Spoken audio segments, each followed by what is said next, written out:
Okay, magandang umaga mga boss. At ito may kinakalas tayong amplifier. Bali, power amp talaga to. Technically, hindi na ako tumatanggap ng mga power amp kasi masikip dito sa space talaga. Sobrang hirap. Maliit masyado yung espasyo natin, yung table natin ay halos ganun lang. So kaya nilimitahan ko yung pagtanggap ng power amp. Kasi ang hirap dito sa pisto ko, sobrang sikip. Nga pala mga boss, sa mga viewers natin dyan, meron po tayong Facebook page, ilagay natin dyan. Dito na lang siguro yan, dito natin ilagay yan, dito.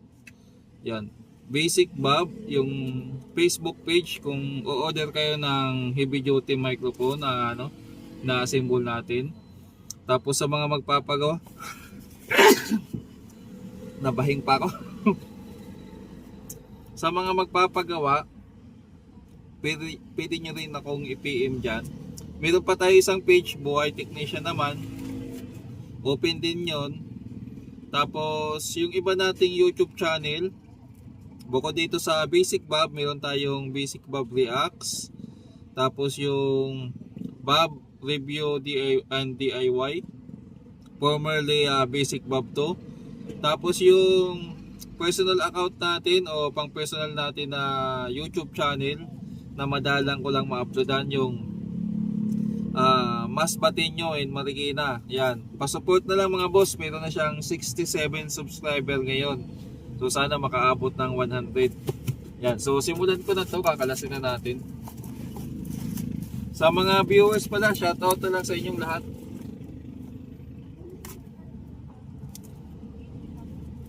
Yan, kakalasin natin tong tali.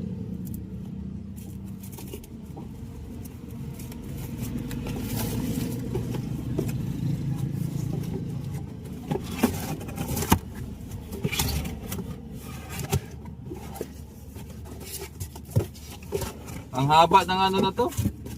Ang haba.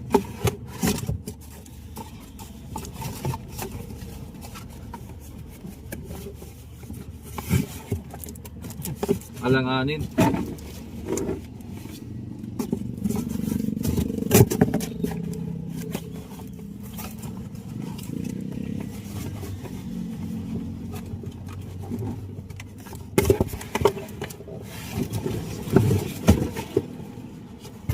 Ay, ang bigat. Ang bigat niya mga boss.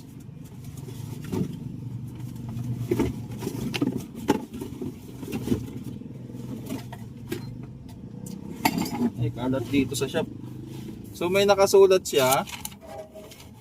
Tingnan natin. Kaitas issue for channel A and B nagpo-protect. Yan. Tingnan natin kung kakayanin natin to. Nagpo-protect daw yung A at saka B. O saglit lang, kakalasin natin. Maraming tornilyo.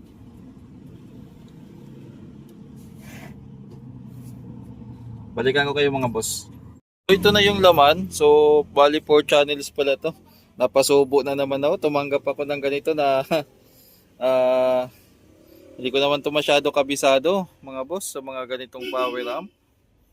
So ang problema niya, ayon dun sa nakasulat, yung A at saka B, ito yung A, ito naman yung B, ito yung C, ito yung D.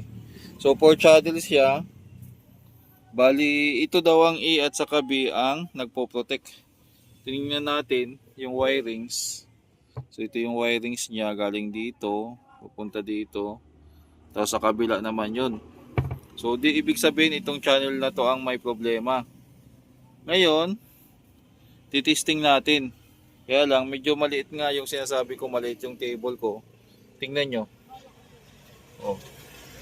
Yan ang dahilan kung bakit hindi ako tumatanggap ng isa sa pinakamalaking dahilan. Kaya hindi ako tumatanggap ng mga power amp kasi sobrang liit ng espasyo ng shop ko. Bukod sa hindi tayo kagalingan pagdating dito sa mga ganito, ay maliit yung pisto. Ang hirap mag-ikot-ikot. Hirap ka na mag-ikot-ikot tapos hindi mo pa kabisado, patay tayo dyan. Okay, so ano ko muna, iikot ko muna para matesting. Ngayon, sinubukan natin sa C. Ayan, i-input. Volume tayo dito. Okay. Baba natin. Ilipat ko naman yung input sa D. Channel D. Yan. Tingnan natin kung tutunog. Tapos ibabalik natin sa A at sa B.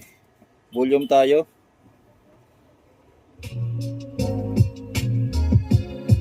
So buo itong linya na to.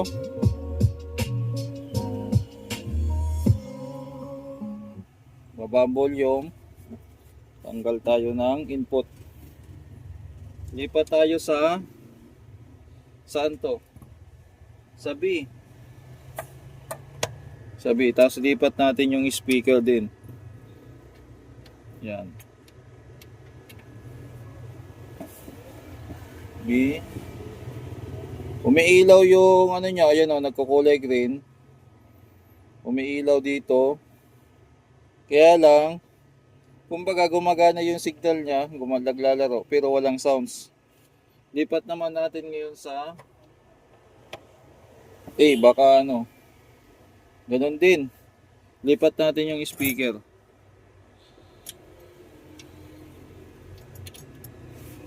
Volume. So umiilaw pero walang out.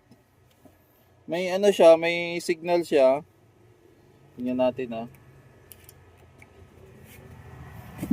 May signal pag ano, ayan o, binulyo mo. Pero, walang output yung channel na yun. Ngayon, aalamin natin dyan kung anong problema. So, ito troubleshoot ko muna. At, titingnan din natin yung linyahan. Kasi parang hindi rin nag-switch yung relay. Patayin nga natin. Nag-switch naman. Sige, aalamin ko muna. Tapos update ko kayo mga boss. Since ano nga tawag dito, gumagana naman dito yung signal pag binipik itong ano. Ayan o.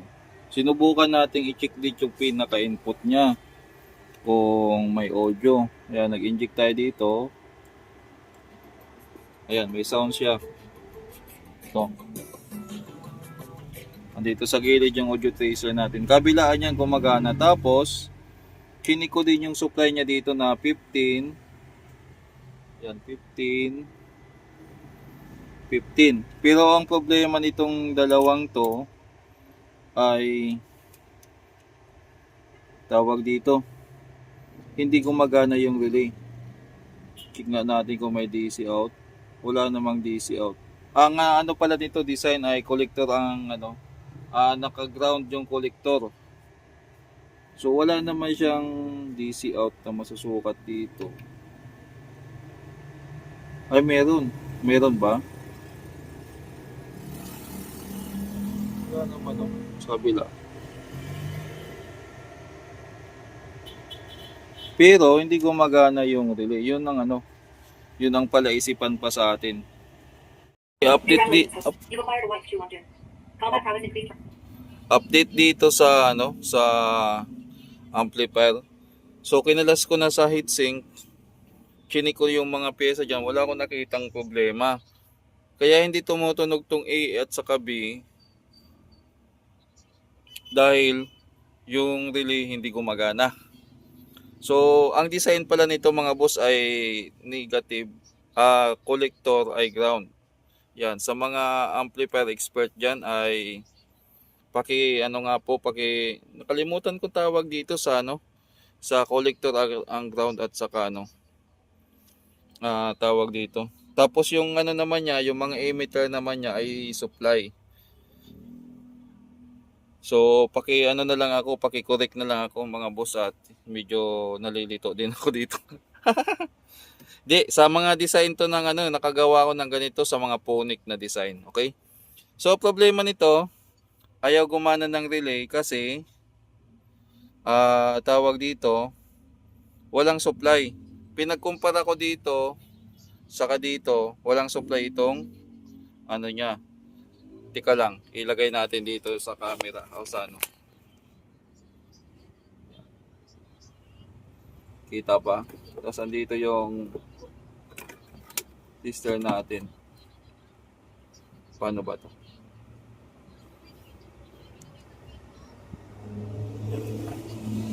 So tingnan nyo ha, pa-power on ko.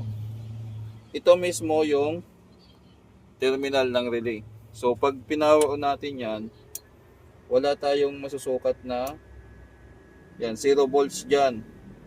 So kahit i-ground natin to, i-tap ko to sa grounding, tapos sukatin natin dito, walang supply, parehos. Wala. So yung supply sa relay ang wala, kaya hindi siya gumagana. Trinis ko na yan, papunta dito sa ano na yan, wala kang makuhang supply dito. Tapos dito, ginaya ko sa kabila, dito, ito meron. 15. Gitna, 15. So dapat ganon din dito. Sa kabila, dapat meron tong 15 volts na supply ang transistor na to. Patayin muna natin. Dapat itong TIP42, baba natin. Dapat itong transistor na to, na TIP, may makukuha tayo dyan at least 15 volts. So missing siya. Hahanapin natin kung saan banda na putol at bakit wala siyang 15 volts. Yun ang iti-trace back ko dyan. So kung 15 volts ang supply niya, from dito ata, papunta dito, yun ang pupukusan natin ngayon. Kaya pala walang supply na 15 volts para sa relay dahil may naputol na linya. So napakaliit nito mga boss, bali sinum in ko na lang para maipakita natin ng husto. May nasunog at saka naputol yung linya, yung supply ng relay mismo na 15 volts, kaya wala tayong nasusukat kanina. So napakaliit nito kaya hindi agad natin napansin. Pero after nito nagawa naman natin ng paraan, nakiskis natin, nilagyan natin ng jumper, tapos umokay na.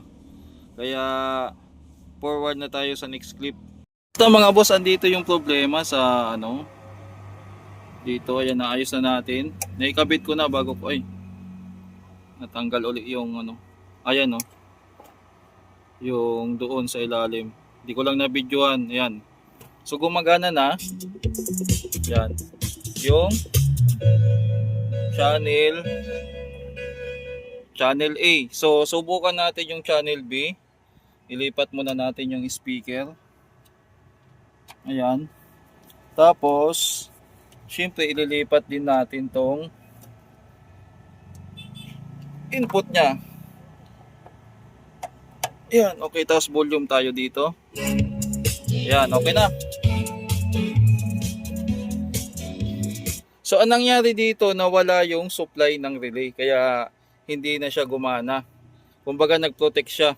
Bago lang to mga boss, kasi kung titingnan nyo 2025 tapos 6 tapos 4. So malamang mga May. So bagong-bago lang to, last year lang. Ito yung mukha niya, Kaitas ata ang tatak nito. Kaitas na ewan ko ano bang model ito. Kasi 4 channels to. Kada isang block, 2 channels. Ayan 4 channels na amplifier. So ayos na siya mga boss. Bakit masilaw yung camera natin? Ayan. Paalala mga boss, hindi ako ganong tumatanggap ng ganitong amplifier. Kasi malaki nga, nahihirapan talaga ako dito kumilos.